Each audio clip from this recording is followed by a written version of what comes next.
तुम्ही सगळ्यांनी हे लक्षात घेतलंय का की जेव्हा आपण मुलांना वाचनालयातील पुस्तके देतो तेव्हा ते त्यांना फाडतात आणि पुस्तकांसाठी भांडतातही. अरे हो, आणि काही मुलं तर वाचनालयातील पुस्तकं परतच करत नाहीत. हो, काही मुलांना पुस्तकांवर लिहिण्याची सवय असते. मला सगळ्यात जास्त काळजी या गोष्टीची आहे की मुलं तर वाचनालयाचा वापर करत नाहीत.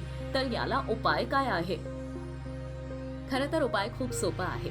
आपण त्यांना पुस्तके आणि वाचनालयावर प्रेम करायला शिकवलं पाहिजे.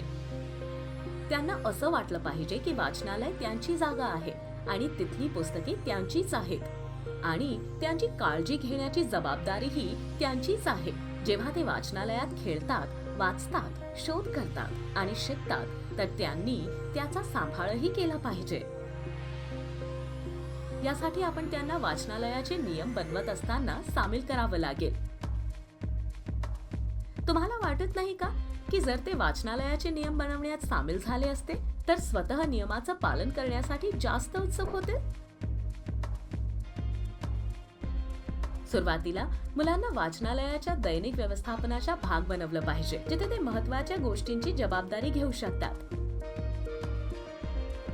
आपण बाल वाचनालय व्यवस्थापन समिती किंवा CLMC बनवून असं करू शकतो. आपण हे कसं ठरवू शकतो की कोणती मुलं CLMCच्या भाग बनली पाहिजे? मुले आपल्या इच्छेनुसार प्रतिनिधी निवडून वर्ग शिक्षकांना सांगू शकतात. तरीही उत्तम CLMC सदस्य एक असं मूल होऊ शकतं ते चांगल्या पद्धतीने वाचू आणि लिहू शकेल आणि शाळेत नियमित असेल. तसेच वाचनालयातील पुस्तकांची निवड करण्यासाठी इतर मुलांची मदत करण्यात सक्षम असेल. अशा नावांना समाविष्ट करून अंतिम रूप दिलं पाहिजे. मुलांना आपल्या इच्छेने सामील होण्यास विचारण्यापूर्वी CLMCच्या जबाबदाऱ्यांवर चर्चा करणं महत्त्वाचं आहे. आपण हे सुनिश्चित केलं पाहिजे की आपण प्रत्येक वर्गातून 2 ते 3 मुलांची निवड केली आहे आणि या सदस्यांना दर 6 महिन्यानंतर बदललं गेलं पाहिजे, जेणेकरून जास्तीत जास्त मुलांना यात सामील होण्याची संधी मिळेल.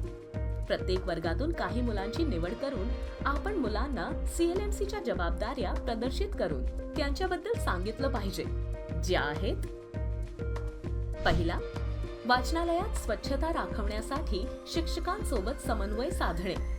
दुसरा, पुस्तकांना योग्य पद्धतीने लावण्यासाठी शिक्षकांची मदत करणे. तिसरा, पुस्तकांचा सांभाळ आणि वाचनालयाच्या नियमांचे पालन करण्यात शिक्षकांना सहकार्य करणे. चौथा, इतर विद्यार्थ्यांना वाचनालयाचा वापर करण्यास प्रेरित करणे.